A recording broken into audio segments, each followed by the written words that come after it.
Well, welcome to Forgotten Liberty Radio, the voice of liberty in the Central Valley. I'm Matthew, joined as always by the fantastic team here. Pat, John, Aaron, how's everybody tonight? Fantastic. We're a team. Yes, we are a team. We are. Good job, everybody. Hi, everybody. Hello. All right, well, before we get started, I want to tell you about a new sponsor. It's Howard Training Center's 26th Annual Crab Fest fundraiser. It's taking place on February 7th and February 8th. That's next year, February 7th and February 8th. Tickets are $50. It starts at 5:30 both nights. It takes place at Whitmer Hall, 1428 Stoneham Road, Modesto, California. These will all be in the description of the podcast below. Make sure you check it out. For more information and to purchase your tickets, you can call 209-593-5621 or go to howardtrainingcenter.com. That's 209-593-5621 or howardtrainingcenter.com. Thank you so much to Howard Training Center for sponsoring our show. Getting to our episode, Aaron, you want to fill us in on what our topic is for tonight? I know we previewed it a little last week. Yeah, we're going to... Tell us a little more. Okay. We're going to talk about the Supreme Court has picked up the DACA hearing, and it was seen as a short-term fix by the Obama administration, and it's just drug on and on and on until the Trump administration tried to repeal it in 2017. And so on November 12th, the court heard arguments to challenge the Trump's administration termination of the DACA program. And the DACA program was not. It was a by President Obama. It was a, what do they call that? Executive order. That's right. So it didn't even go through Congress. No. So anything that was given by executive order can be overturned by the next president. Right. So then the appeals court said you can't do that. Then now it's gone to the Supreme Court. So now here we are at the Supreme Court. Yeah. So we've got some people who are arguing for DACA, and we've got a lot. I'm not sure how is that working out. Well, the Supreme Court is supposed to have something rendered by June, they estimate. Have they heard all of the arguments already? Oh, no. They have, between now and June is when they figure they'll have it wrapped up and have a decision. They've heard. But they've been hearing oral arguments. Okay. On the floor of the court. That was starting on the 12th. Yeah, right. That was the 12th. So. Mm-hmm. They don't give a whole lot of time for you to get your case out there. You don't get like 30 days and 30 nights to present your case to the Supreme Court. Got to be ready to go, yeah? Yeah. So who was there arguing on behalf of DACA? Well, we know that California Attorney General Xavier Becerra and the Attorney General of the state of New York, right? Yeah, I can't remember his name. They're there as attorneys for the states, members of a contract between 50 states, arguing in favor for something that the authority to oversee is granted to the federal government. They're there as state attorneys saying that it's constitutional when it's not even their call, right? Right. I was surprised to see that there was even the Mexican government actually has lawyers who are also speaking pro DACA, and they're showing these people how to get assistance here in the United States, and it's a lot of U.S. dollars get sent back to families in Mexico. I think they like to have those dollars. Sure, they do. Not only that, George Bush, the son, had an ad campaign advertising food stamps in the United States and Mexico. Really? Okay, so regardless, any Supreme Court justice that sides on DACA being constitutional needs to be immediately impeached. Well, that's how Xavier Becerra should have a recall petition being circulated against him. I've been very vocal on Facebook about this recall Gavin Newsom thing being a waste of time. I was in a long discussion today with an individual in our area that says that it's our responsibility to hold these people accountable. Well, these same individuals tell me we got to start at the top. Gavin Newsom supports DACA, and his boy Becerra is in front of the Supreme Court arguing in favor of DACA. We don't have a Becerra recall going on, do we? No. And is the state responsible for immigration? Do we have 50 different immigration policies in the United States of America, or have we not agreed as 50 states to delegate that responsibility to the United States Congress and President? Yes, exactly.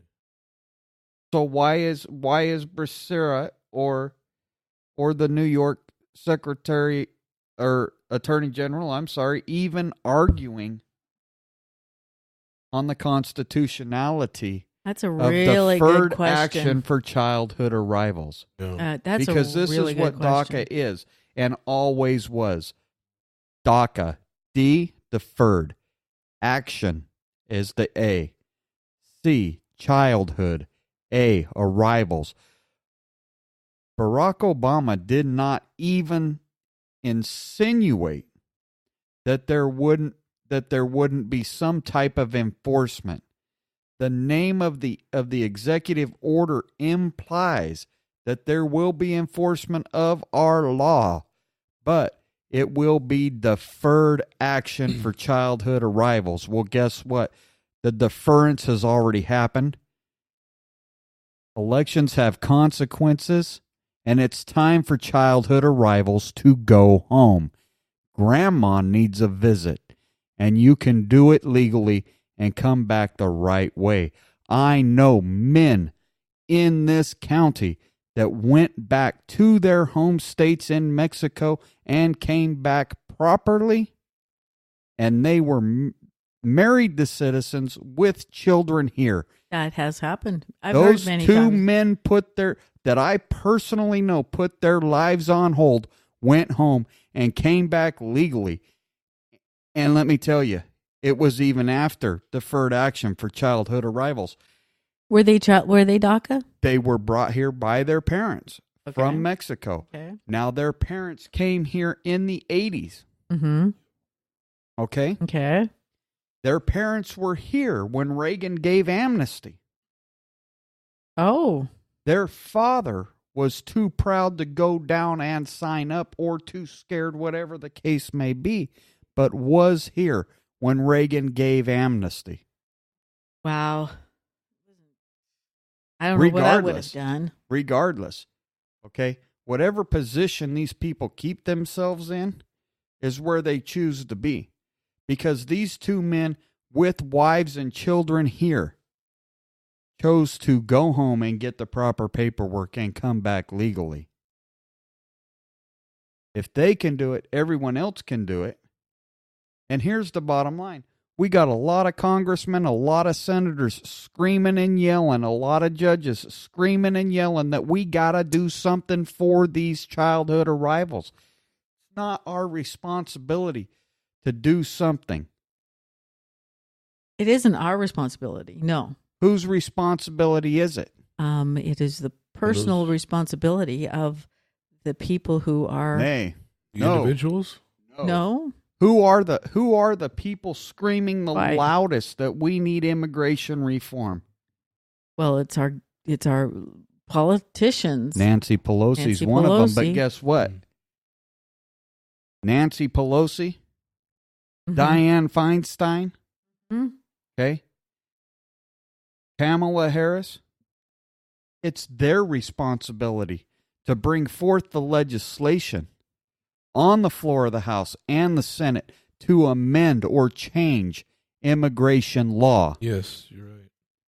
And that starts in the House, which would be Nancy or the Pelosi. Senate, because It can start in the Senate? financial bills start in the House. Okay. Okay? Okay, you're right. Immigration bills can start in the House or the Senate, Okay. right? Okay. So here's the thing with Congress, which is the House and the Senate combined, okay, being charged with making the rules or laws on immigration via the contract between the 50 states, that is their delegated responsibility. Okay? Okay. They have to act. They have to do something. But every time we elect a president, he's a pro-immigration or anti-immigration or this or that or that, or they all scream and yell that this guy's going to be bad for us for this reason or that reason. How many years has Schumer been there? How many years has Pelosi been there? Feinstein. Well, even they haven't acted on these things. The last time any serious act on immigration took place was under Ronald Reagan, and they told us it will never happen again. Well, they're trying to make it happen again. Yes, they are. In fact, I just saw, this is an article written back in February of 2018, House Minority, or in that case, it was House Minority Nancy Pelosi, and the Democrats are threatening to oppose a budget deal to fund the federal government unless House Speaker, who was then Paul Ryan, commits to allowing a vote on amnesty legislation. So that they just want amnesty for these people, and so why do the people don't want amnesty though? Give us some legitimate. What people don't? Which people are you speaking of? The voters. Okay, the citizens of this country do not want amnesty. Yes, I agree. And they know if they pass an amnesty deal, it's over for them. Mm-hmm. They've known this for 30 years.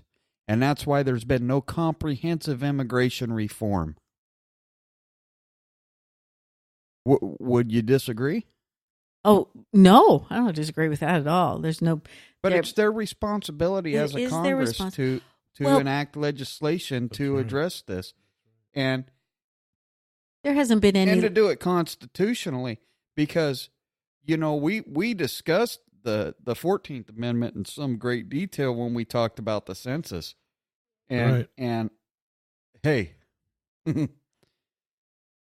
jurisdiction and jurisdiction are used in two different fashions.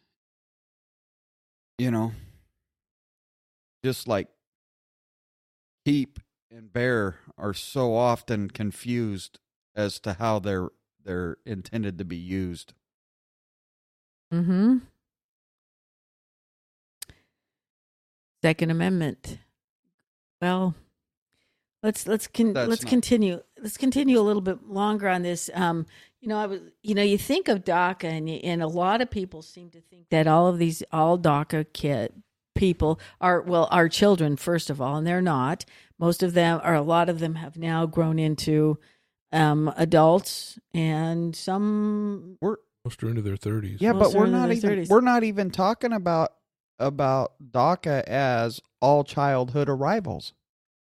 Okay. Well, yeah. What do they? Let's get down to brass tacks about it. What do you? The only people that are included in this DACA discussion are the 700,000 or 800,000 individuals that applied under the program. Right, and then it has no bearing on, Juan and I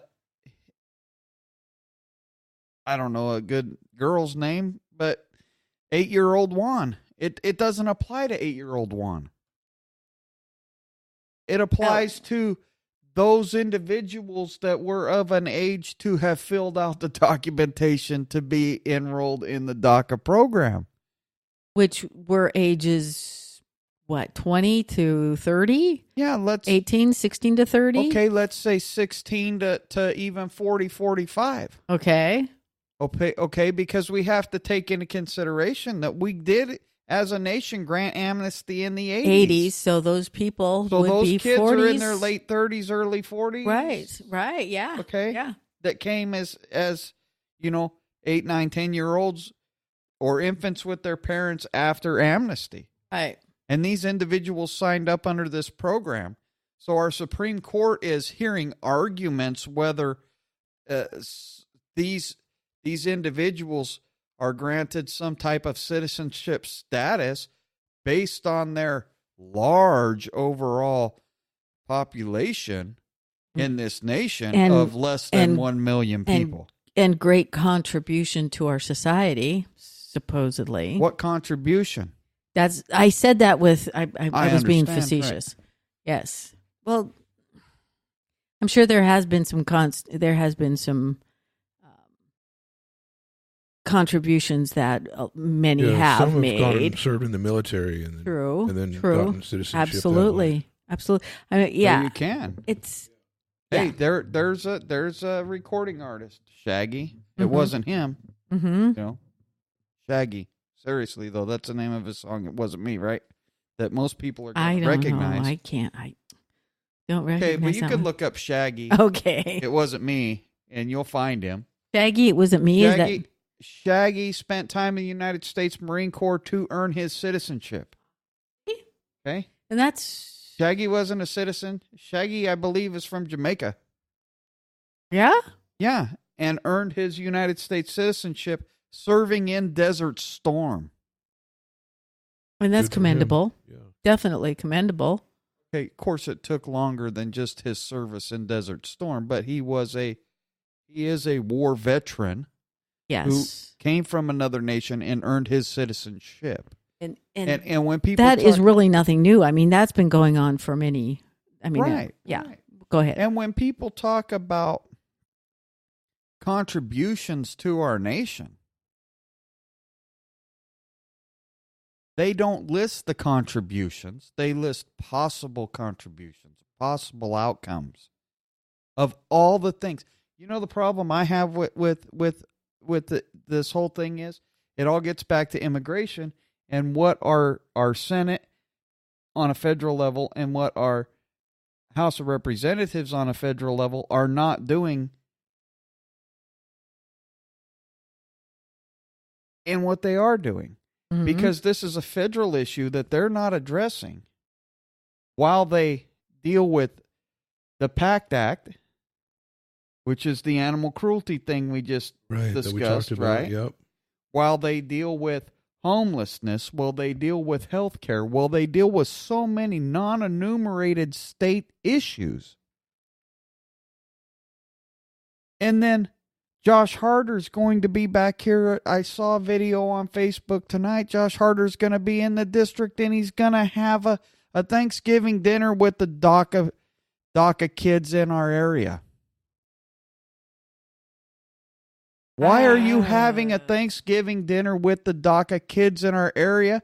Because you know these people are voting illegally. Okay? Because you're pandering to them. Absolutely. The voting bloc. Okay? And you're pandering to the undereducated Hispanic voter. Okay? And you're pandering to the undereducated white voter. And the sympathetic white voter, and the sympathetic bleeding hearts, whatever you want to call them.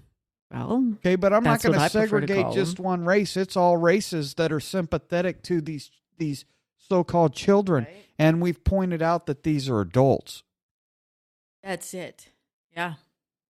Okay, these aren't children, and they're pulling at your heartstrings, and Josh Harder's pulling at your heartstrings. While the whole time has Josh Harder introduced an immigration bill? I say no. Nope. Has Nancy Pelosi? No. None of them have introduced an immigration bill, and that's their responsibility. Yeah. The number one enumerated issue that they keep talking about immigration. What do we do with these DACA kids?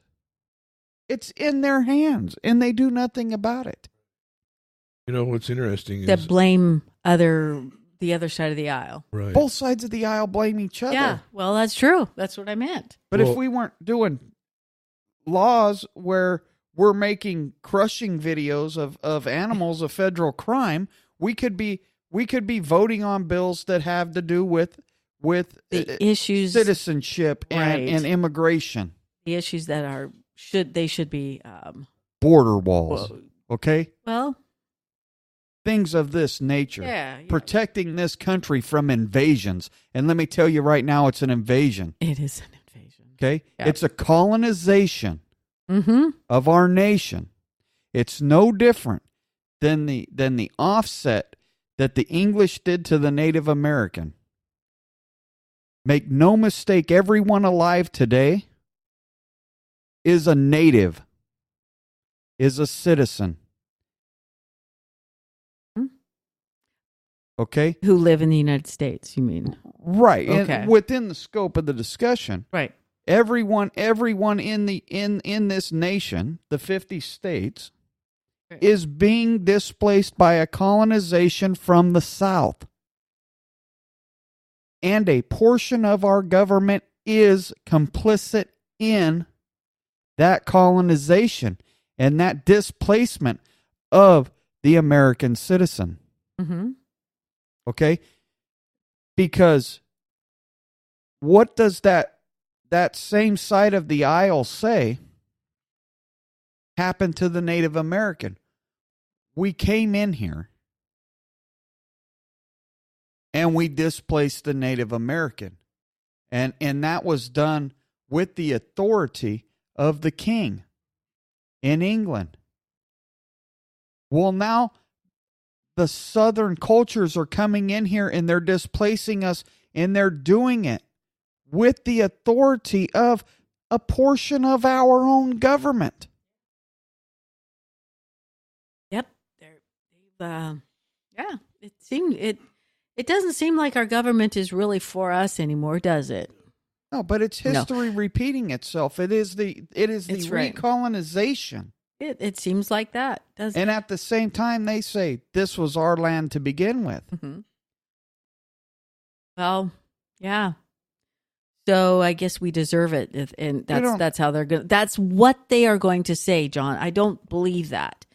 And actually, there's some history that I've been reading lately or seeing lately about the Mayflower when it first came over here. There's what we know, what we've learned in school is not exactly how it really happened. Yeah.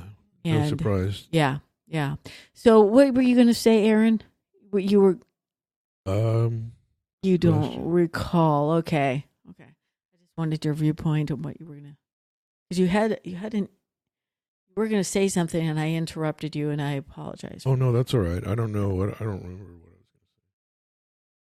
Well, it probably was good. I apologize. Or either way, the bottom line is Congress needs to act on immigration. They need to stop talking. They need to.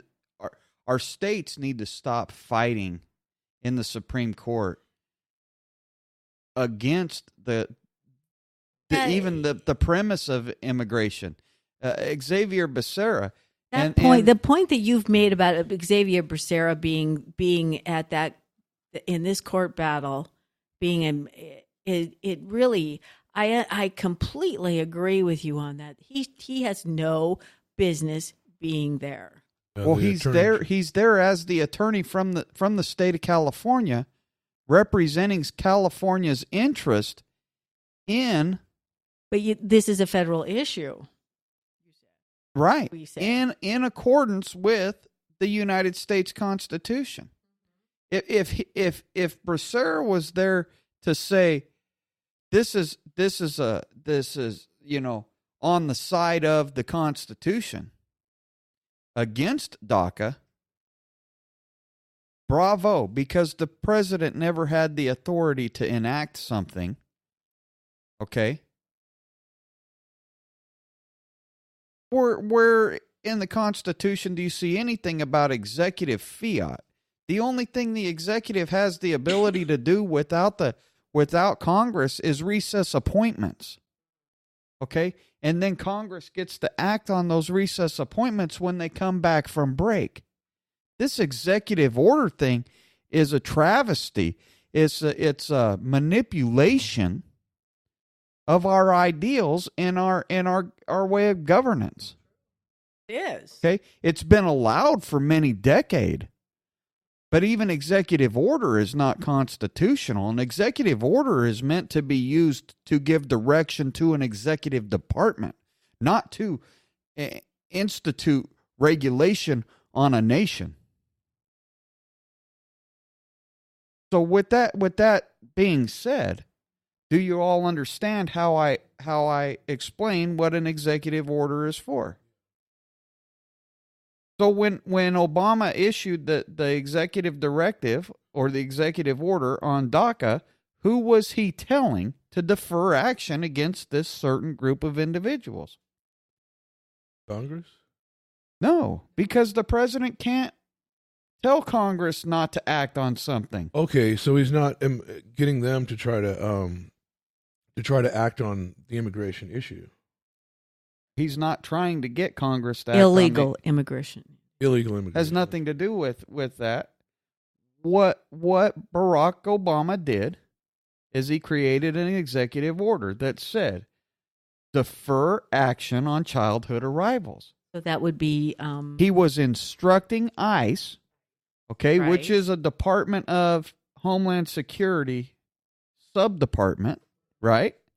Because under Bush before him, those were all put into the Department of Homeland Security. Correct. And that was a cabinet level position, an executive branch level department of the government, right? So Barack Obama was telling the Department of Homeland Security and Immigration and Customs Enforcement in particular to defer action against those 800,000 individuals that signed up for the program. That's as far as it goes. Now, do you remember, let me just ask you this question. Does anybody remember, did he put a time limit on this at all? Wasn't there like three, yes, he did put a time limit, but when a new executive is elected and comes in and issues another directive to that same department of the executive branch, that's his instruction on how they'll proceed with things from now on. So what are we arguing in the Supreme Court? Does the president have the power to oversee those executive level branches or not? Becerra thinks that the state of California has the right to tell the president, you have to continue deferring action against these individuals. This is what it comes down to. That's it. Okay? It comes down to Donald Trump cannot tell the Department of Homeland Security what laws they will and will not enforce. Well, I got news for him, and I got news for the Attorney General in New York, and I got news for, look up that douchebag's name, because that's a bad actor as well. We're going to be blasting Becerra. We need to be blasting him by name too. The bottom line is executive orders only give direction to executive level branches. Becerra is not a federal executive equal to the president. Right. Okay? The governor is not even equal to the president. While a council of governors can voice their opinion to the president's already chosen. And now we're getting back to some other stuff that's going on. Okay? So, are we going to have impeachment proceedings on the floor of the United States House against Becerra and this Attorney General of New York? Because They're violating the Constitution legitimately. Absolutely, they are. Where is the federal outcry against Becerra and against this? Who is he? Okay, well, it's actually a she. It's Letitia James. So Letitia James, she needs to be slapped. Her husband needs to take her out back to Oh, woodshed. stop, John. Right, because, you know, women's be thinking Stop too that. much. Oh, now, all three of you now stop. Okay. Well, somebody needs to take her out the back of the woodshed. Or Well, she does in need, this case, she could does have need a to be wife. I don't know. reprimanded. Someone needs to slap that woman silly. Spoken as only John can. Well, listen, I'm not going to discriminate. If she goes that way, she goes that way. Well, that's not what I'm saying. Okay, that's not what I'm objecting to. Anyway, she does need to be reprimanded, and she does need to be quiet because she doesn't have the ability to have her. She's off. She's out of line. Legitimately. She's completely out of line. Who enforces federal law? Enforces federal law would be And the Constitution being federal law. So Congress is allowing these two attorney generals to tell the court that Congress that the president has to, that the executive branch has to continue this program. We have our entire mindset these past couple of weeks have been on this impeachment proceeding. There's so many other stories that were just going by the wayside, and this is a very, very important story that we're not talking about, and it needs a lot more. It needs a lot more attention than right, but what understand we're giving to it. The United States House of Representatives can't impeach Letitia James or Xavier Becerra. Right. Oh, they can't. But it's our responsibility. So are you looking? Should we get an impeachment? Should we get Hey, A if our recall? Senate, Recall if our Senate and Assembly was worth their weight or the salt, okay. Hey, let's not talk about if they were worth their salt, they would be already conducting impeachment hearings against Becerra because we all know the California Constitution says the U.S. Constitution is supreme law of the land. Okay. And the supreme law of the land says that immigration is a federal issue. Becerra has wasted our money. And I guarantee you that trip cost in excess of $500,000 for him and his entourage to go there to do this arguing.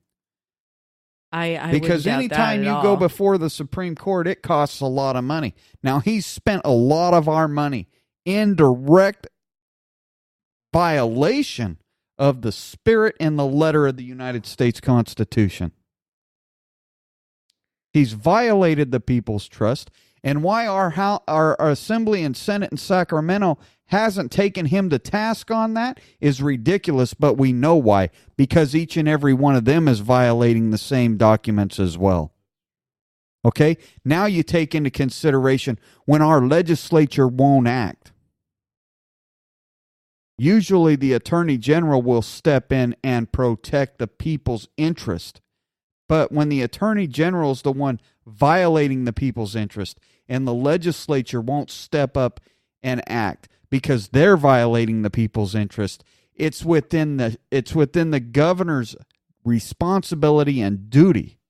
And remember that for later portions in this show and later episodes, because I talk a lot about responsibility and duty. And every elected official has a responsibility and duty. And I'm telling you tonight that every branch of the California state government has let us down and is not fulfilling its responsibility and duty to us. Gavin Newsom should be insisting that impeachment trial, impeachment hearings start immediately against Xavier Becerra for crimes against the United States Constitution, but he's not even acting in the best interest of the state of California or the voters. Nope. So where are we at? Sounds like we're stuck. And I keep bringing it back to the initiative that we have on the table. Yes. Absolutely. Yes, absolutely. Better, yeah. Representation. And John keeps harping on this thing. Yeah, John. Where does it all come back to? It all comes back to our legislature being worth their salt. And they don't have the stones. They don't. To uphold our laws and our Constitution. They don't. They don't. And we don't have any checks and balances that the people can we don't even have, we have no power. We do have power, but they limit our power. They limit and it. Xavier Becerra right now is limiting our power. He's even limiting the time that we have to. California state law is even obstructing our signature gathering on this petition. Yes, they are. Because they only give us 180 days from their official release of the summary and title to gather the requisite signatures. That's right. What dictates to them when it's in? Well, they'll tell you, well, we have to have time to prepare it for the November ballot. Well, I guarantee you, our cutoff is March 2nd, and we could go clear into September, and them still have time to print this. Them still have time to do the research to see if every one of those signatures it was a registered voter or not. Mm-hmm. Okay? So our legislature controls the regulations on these. While we do have the right to petition an initiative to change our government, they make it very, very difficult for us to do so. Very difficult. They do, and it's by design. It is by design. And but it's you confusing. think Anna Caballero will get on the phone and talk to you about it? You think Adam Gray will talk to you about it? Adam Gray will talk to you about it, but he can't do nothing about it. Who's the other guy up here? Heath Flora. Heath Flora will get on the phone and talk to you about it, but he can't do nothing about it. Because it comes back to the initiative. We need more people. Yeah. We need better representation.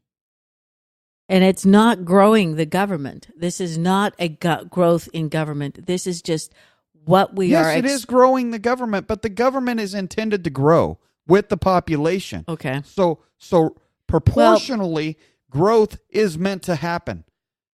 Stagnation is not meant to happen.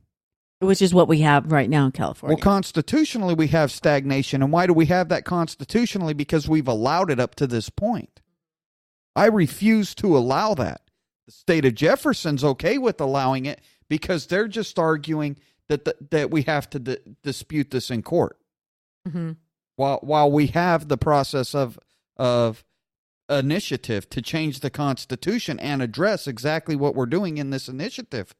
Okay? Mm-hmm. And guess what, Terry Raposa? I got an idea. And I don't have to call your number, and I don't have to come on your dumb show to expound the idea.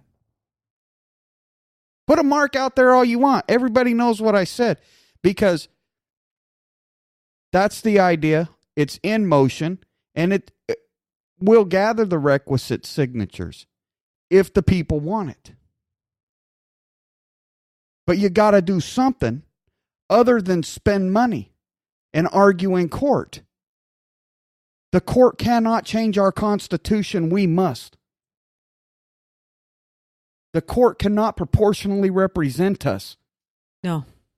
The court would not represent us. They don't. And make no mistake, even if we put 500 legislators in the state of California, we still have to be on their tails to behave in a constitutional manner.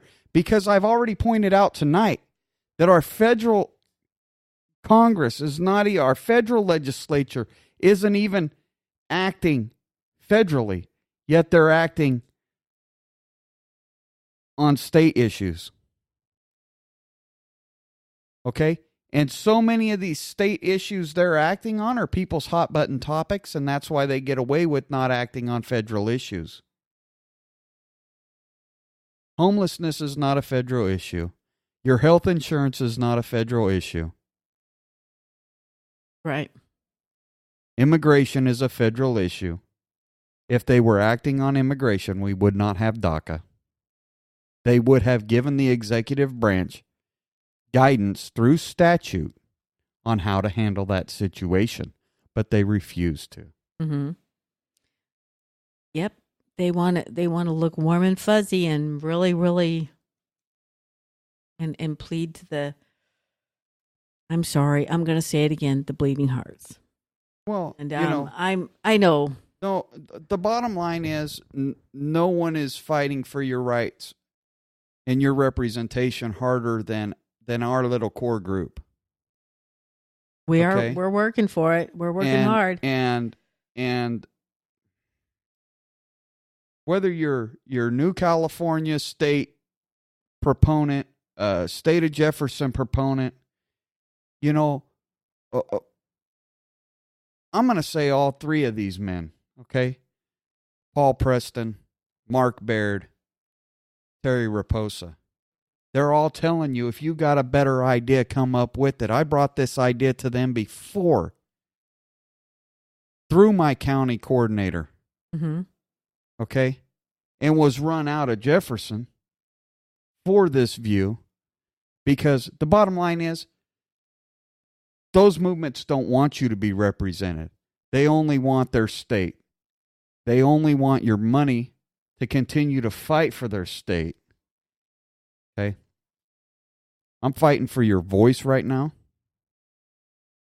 And I'm doing it through the constitutional means that our forefathers in California granted us via the initiative and constitutional amendment process for the people. Which is the way it should be done. I don't know why everything keeps tying back to this initiative and everything keeps tying back to representation. Why? Because it's the core issue. Right, but we don't come at these episodes to try to tie it back in. But it always happens, doesn't it? And it's the reason we have a dysfunctional government federally and statewide is because we don't have the representation that we should have.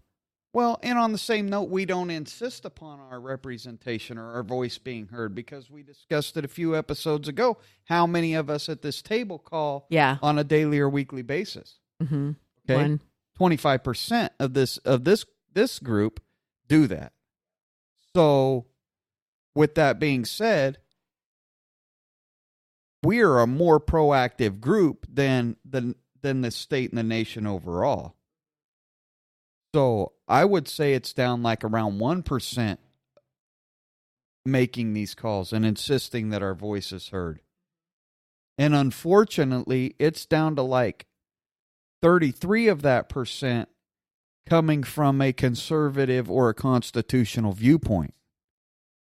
Because the conservative or the constitutional viewpoint is the one that's working, that's commuting, that's funding this nation, that's funding this state, and doesn't have the desire to deal with calling and voicing their opinion after a long day or on their lunch break or while they're sitting in traffic. Mm-hmm.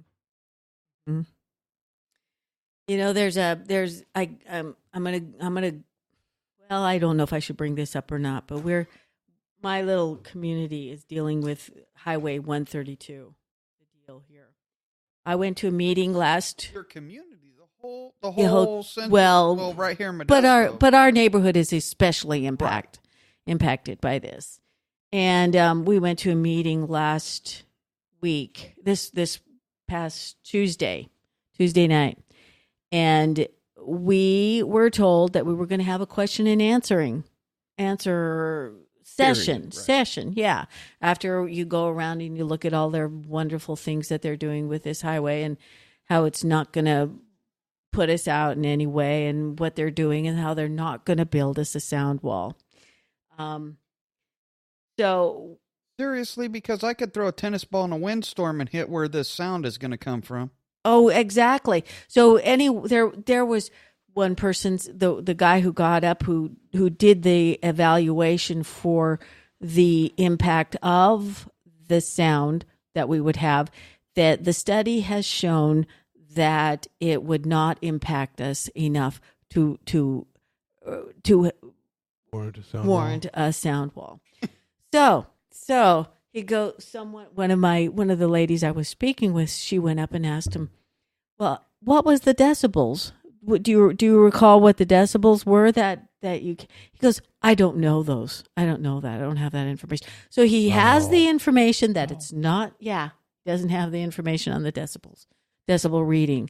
So he does, and we were not allowed to have our question and answer session. It was you were supposed to speak to the people one-on-one, and it was a travesty. It was just we did have our mayor there. We had Terry Withrow and Christy Ayu was there. Terry says, we don't have enough money for a sound wall. We can't do it for you guys. Who's Terry Withrow? He's Stanislaus County Board of Supervisors. Yeah. For this area. This area. Yes, for this area. Doesn't have enough for a sound Doesn't wall. have enough for a sound wall. Right.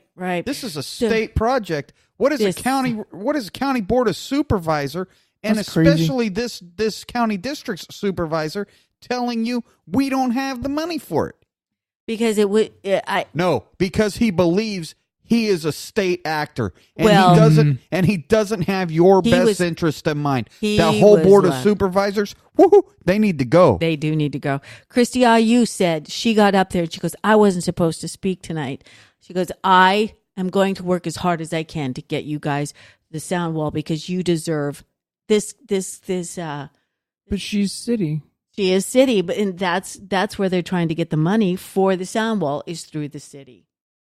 Here's the bottom line. And the funny thing is, the sound wall. Highway Village has a sound wall. I know. Okay, I know. It took them 60 years. It took them 60 years to get that. By the way, we just got a sound wall in Sanford. You did. Yeah. We didn't get one. Here's the deal. We're not going to get one. Here's the deal, though. The noise is still going to carry over. It is. Okay. It definitely is. Our property values have dropped. Well, everybody's property values have dropped because Stanislaus County is not pro-business. Yeah, well, it's not. It's not for us. I know. I had close to an hour conversation with Chance. Yeah. Chance is going to run for Jim DeMartini's seat. Chance said that Mike Klein's running for the same seat. Mike Klein's another councilman in series. Okay. Mm-hmm. Well, I think what it all boils down to. If I was to run against those individuals, you know, I'd lose. It was a thought in my mind to run for that seat, but you're never going to compete with that. So much to my dismay, one of our council members in series will probably be leaving to produce a vacancy in series to fill uncontested. Well, it's going to be contested, but to fill District 5 seat in Stanislaus County. One of the individuals I will be sitting down with to have a discussion with. The other individual is not well received by the younger individual. There's hope with our younger generation. Okay. I don't want, and I say that because I know the demographic of our show is an older generation. Okay? The younger kids get it. Matthew's generation gets it. You know, and there's we're at a turning point in this nation where history's repeating itself. And the people you think the patriots are not necessarily the patriots. And they're not necessarily the ones that are leading us towards the right path. Okay. So I know there were some other things we wanted to talk about. But Well, it just boils down to the fact that we are not represented. Our views and our wants and our needs are not being heard. right, That's what I'm saying. That's the only thing I'm I'm saying. And I'm steering it a And different it goes. direction. It's very. But the bottom line is we have a state project over here on Highway 132 that's affecting you personally. A sound wall's not going to make you whole. But it would be better than nothing. This thing should have been built 30 years ago. Yep. And when I say this thing, the listeners can't see me pointing out towards this project area. Right. Right. You know, the groundwork and the grade changes and elevations were done many, many, many years ago. You know, and all politics is local. Sound is going to affect them, but our county supervisors shouldn't be concerning themselves with the Caltrans project. They should absolutely be representing your interest in communicating that to the state. But whereas we're spending money as a county or city on these on a sound wall project on a state construction job where that was overlooked is ridiculous. Absolutely. Okay, and our county and the city of Modesto and the city of Ceres, the city of Turlock, they do this to us in this county all the time. This is nothing new. Well, if the state won't do it, we're going to step in and we're going to fund that for quality of life. Okay, we don't have the money to fund it for quality of life because they're taking it out of our pocket in the form of gas taxes. Okay. Billions of dollars a day are collected in gas tax. Billions of dollars. You're right. And Caltrans is telling these residents over here, you can't have a sound wall because we can't afford it. Well, if you'd stop with the things that Becerra is defending, if you'd stop with the programs that Newsom is defending, and if you'd stop with the laws and the handouts that 120 in Sacramento are giving to people who don't have any entitlement whatsoever, you could afford the sound wall to make this neighborhood feel whole. And when I say feel whole, understand that when they put a sound wall up for you, that's an aesthetic mind block of the noise. It doesn't stop the noise. Oh, no. I drive a semi truck. My pipe is higher than that sound wall. Well, yeah, there is so part the of sound this coming out of my exhaust system is already over the top of that sound wall. And when you put that sound wall next to an elevated platform, it does no good. Mm-hmm.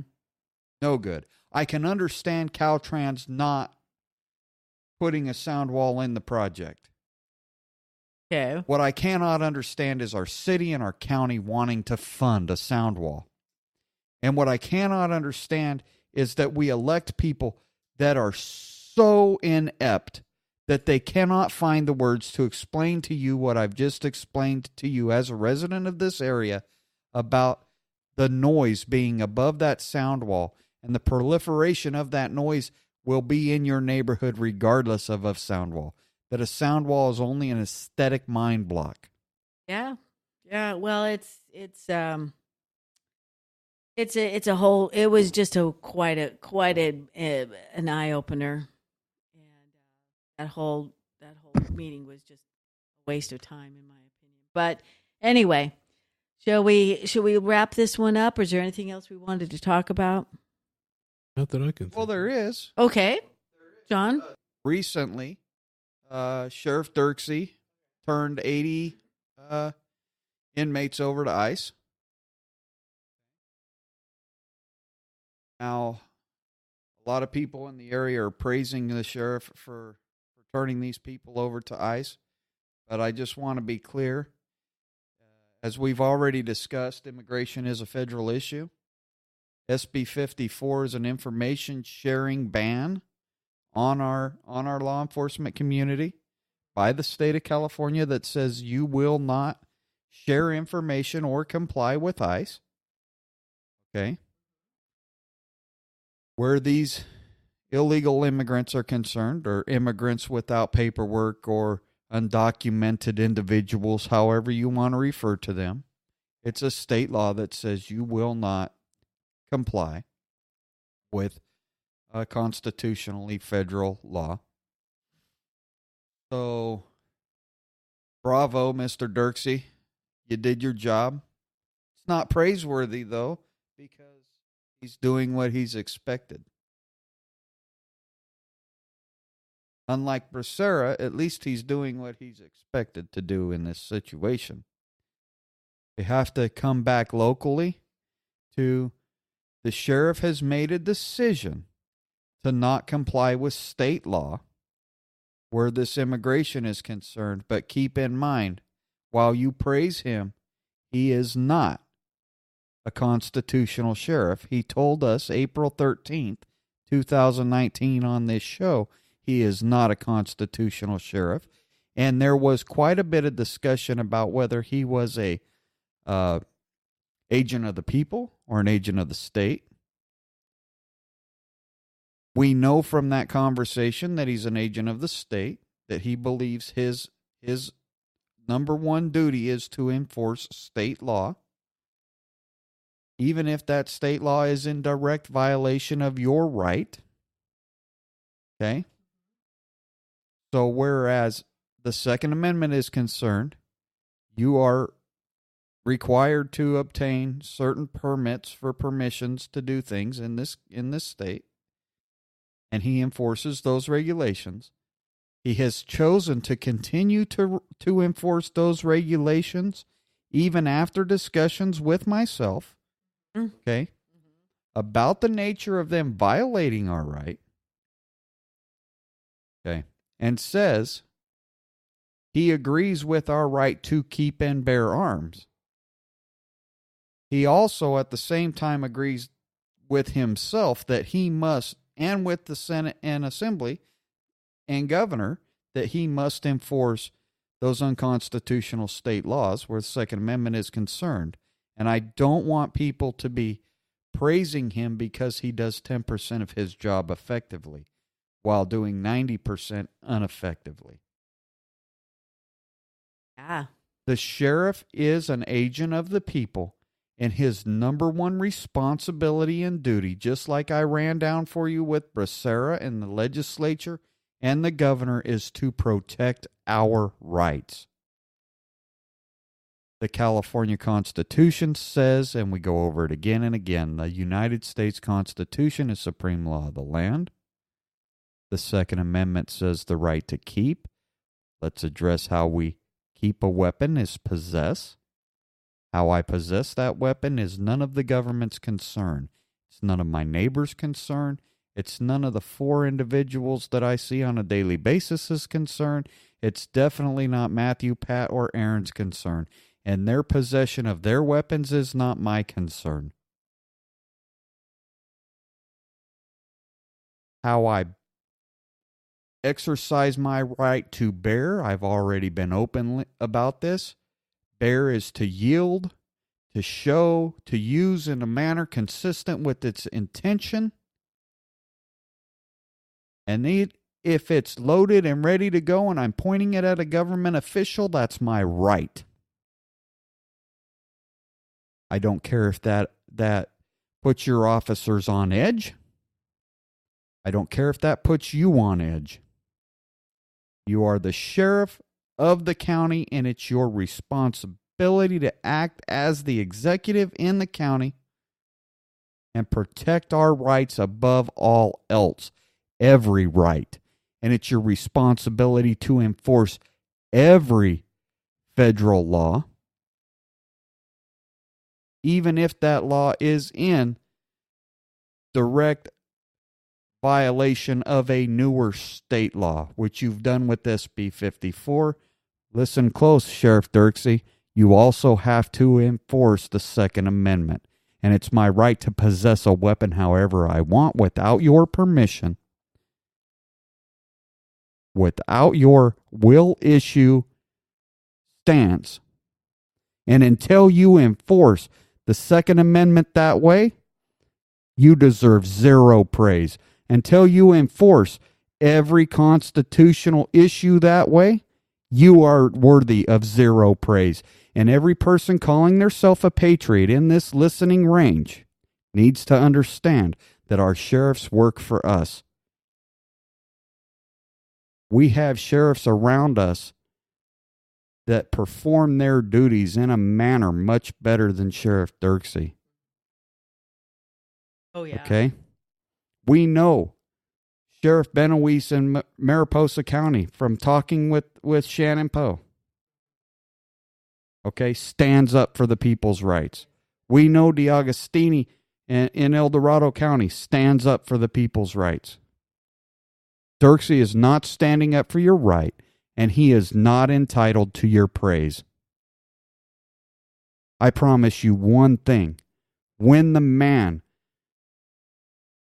stands up for us, I will stand up for him. And I will praise him, but I will not praise him while he's acting poorly. And just like our governor needs to be impeached or recalled, and Becerra needs to be done, and every one of the 80 and 40 in Sacramento legislature, the Senate and Assembly need to be done, our sheriff needs to be recalled. And it starts at home. It starts with our Board of Supervisors. It starts with our city councils. It starts with our sheriff. But so much more on the part of the sheriff, because historically, that position is the only one that we can rely on for protection of our rights. And our sheriff does not protect our rights. Well said. I just hope everybody understands. I'm not, just some kook out here slamming the man. I've had the conversation with him. It's on record. And I will not be chastised for my views, but I will urge every one of you to go online or go to the library. We pay a tax in this county, and one of the taxes that I vote for to fund our library, so that resource is available for everyone. Because I may not like 4 schools within a 2-block radius. Education is important. So when I slam the school boards for building too many schools, we do have to have resources like the library available to us. Okay? So we pay a library tax. We've decided to do that as voters in this county. Go do the research at the library. Do the research online on what the historical duties of the sheriff are. Please, before you take offense to anything I've said, research what the sheriff's duties are and the power that our sheriff absolutely has over the state and federal governments. Mm-hmm. If you don't agree with me now, you will be surprised with what you learn. Good words. Good words. I just want everybody to educate themselves. The more we know, the more power we hold. That's what they want. They want an uneducated population. Well, it's just like and I don't necessarily want to use the Democratic Party as an example in the colonization of our culture. But it 100% has to be known that both parties are complicit in the recolonization of this land. Yeah.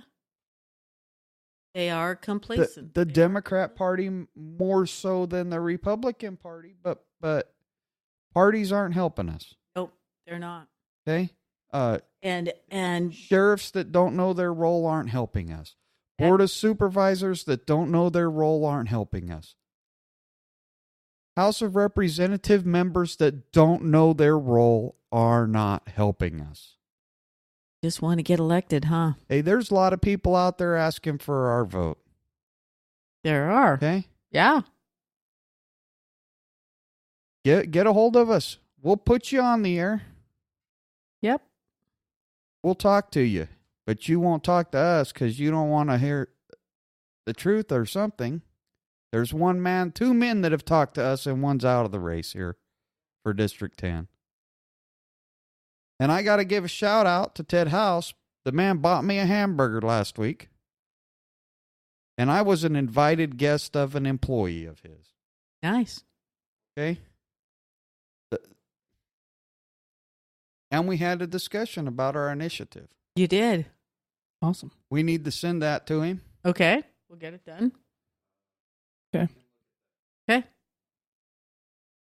Awesome. Well, if I'm out. You're out? You sure? So his blood sugar is gone now. You better take the leaving moment while it's available. Well, I want to thank everybody for listening to this episode of Forgotten Liberty Radio. As we said, we'd love to hear from you. You can email us at feedback@forgottenlibertyradio.com or via our website, forgottenlibertyradio.com. You can also call us, 209-214-8099. All these links should be in the description of the podcast, or you can just head over to our website, find everything on there.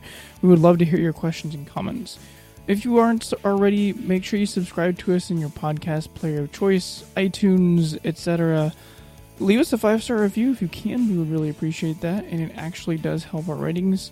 You can find us on all of your typical social media like Facebook, Twitter, Spotify, YouTube, Google Play, and some alternative media such as BitChute and Gab.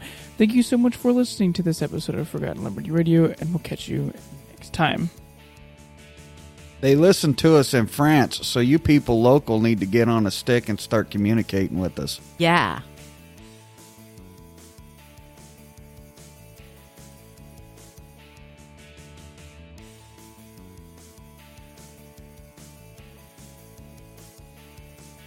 Forgotten Liberty Radio is a production of Forgotten Liberty Media. The views expressed by the host or guests in every episode do not necessarily reflect